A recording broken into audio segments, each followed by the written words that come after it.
Hello everyone, आइए देखते हैं कि कल के दिन हम निफ्टी एंड बैंक निफ्टी में कैसे ट्रेड ले सकते हैं। अगर ग्लोबल मार्केट को देखेंगे तो मंडे का जो हमारा व्यू है वो गैप अप है, हमारी मार्केट गैप अप खुल रही है।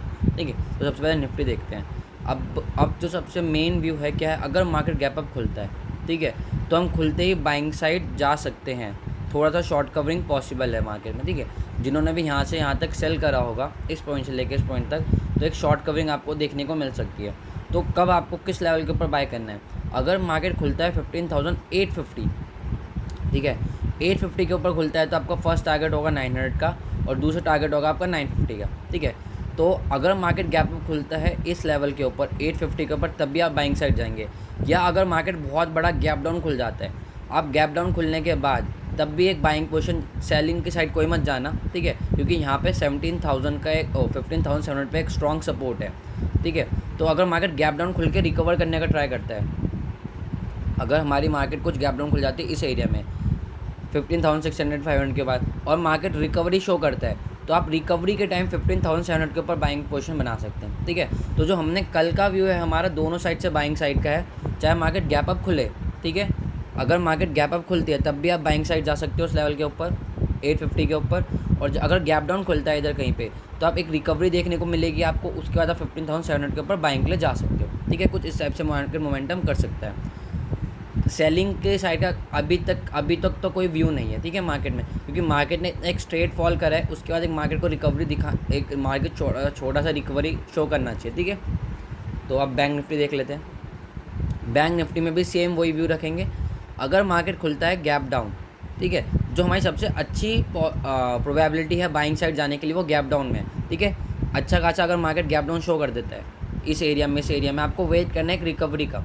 जब मार्केट एक रिकवरी शो करेगा, वी शेप रिकवरी, ठीक है, तो आप 250 के ऊपर बाइंग के लिए जा सकते हो। ये कब जाओगे? जब मार्केट गैप डाउन खुल के रिकवरी शो करेगा, तो आपको 250 के ऊपर बाइंग करना है। ठीक है, और मार्केट फ्लैट खुलता है तो कुछ नहीं करना, मैं आपको टेलीग्राम के ग्रुप में ही अपडेट कर दूंगा लाइव मार्केट में। ठीक है, कि क्या सिनेरियो हो सकता है, क्या प्राइजेशन बन रहा है उसके अकॉर्डिंग। ठीक है, जिन्होंने टेलीग्राम ग्रुप ज्वाइन नहीं करा, नीचे लिंक है डिस्क्रिप्शन में, आप ज्वाइन कर सकते हो। अभी पर जो हमारा थोड़ा सा व्यू है मार्केट गैप अप खुलने का। ठीक है, अगर मार्केट यहाँ पे कहीं पे गैप अप खुलता है तो आपको वेट करना पड़ेगा। ठीक है, क्योंकि ऊपर एक स्ट्रॉन्ग रेजिस्टेंस है, एक यहाँ पे रेजिस्टेंस है मार्केट के पास, और 34,000 पे इसको अब अगर, ठीक है, एक ये रेजिस्टेंस भी है और एक 34,000 के ऊपर भी रेजिस्टेंस है। ठीक है, तो ऐसा हो सकता है मार्केट गैप अप खुलने के बाद भी एक सेल ऑफ के लिए आ जाए। ठीक है,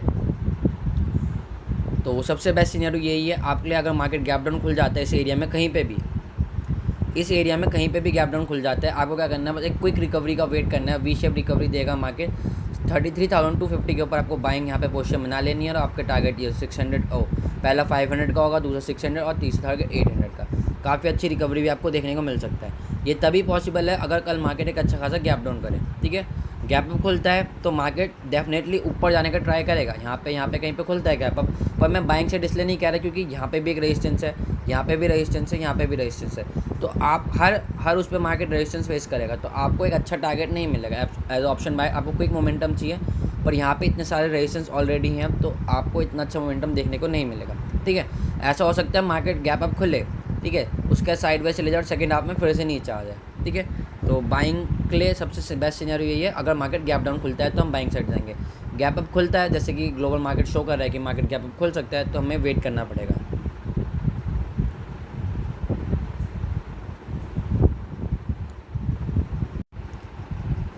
और जैसे कुछ स्टॉक्स देख लेते हैं, टाटा कंज्यूमर, आप जब तक ये 740 के नीचे चल रहा है, जब तक ये जो रेजिस्टेंस मैंने ड्रॉ कर रखा है इसका 740 का, इसके नीचे आप कहीं पे भी सेल कर सकते हो, सेल ऑन राइज कर सकते हो।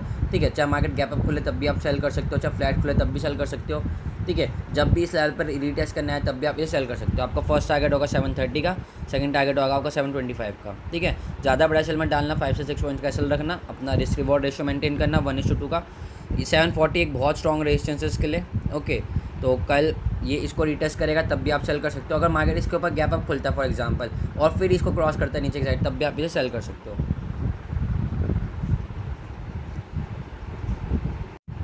दूसरा आपका स्टॉक है आईटीसी। जैसे ये 257 के नीचे निकले, आप इस 257 के नीचे निकले, आप इस लेवल शॉर्ट कर सकते हो। आपका टारगेट ये होना चाहिए इंटरडे में 250 का।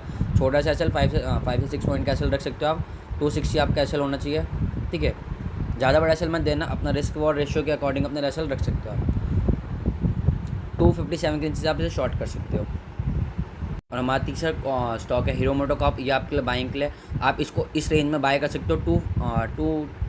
2450 30 की रेंज से आप 2440 की रेंज तक इसको बाय कर सकते हो। ये आपकी बाइंग रेंज होगी, ठीक है। इस रेंज में आप कहीं भी इसे बाय कर सकते हो और आपका टारगेट ये होगा फर्स्ट 2500 का। एसएल आपका होगा ये, एसएल आपका होना चाहिए 2380 का आपका एसएल होगा। आपकी बाइंग रेंज ये है, ठीक है। चार्ट को अपने चार्ट में ड्रॉ कर सकते हैं एग्जैक्टली। और आपका टारगेट होगा 2500 का फर्स्ट टारगेट, ठीक है। और सेकंड टारगेट जिनको पोजिशनली उसको होल्ड करना है तो आप इस टारगेट लेवल इसको होल्ड कर सकते हो, जो आपका लास्ट टारगेट होगा 2600 का होगा, ठीक है। तो आप इसके काम कर सकते हो। इंट्राडे प्लस स्विंग ट्रेडिंग के लिए भी सब ले सकते हो, जैसे 1 आवर का चार्ट है, ठीक है। तो इंट्राडे में पॉसिबल नहीं कि दोनों टारगेट हिट हो जाए, तो आप इसको होल्ड भी कर सकते हो। टारगेट एसएल दोनों सिनेरियो में, इंट्राडे में और स्विंग ट्रेडिंग में आपका एसएल यही रहेगा 2375 का, ओके।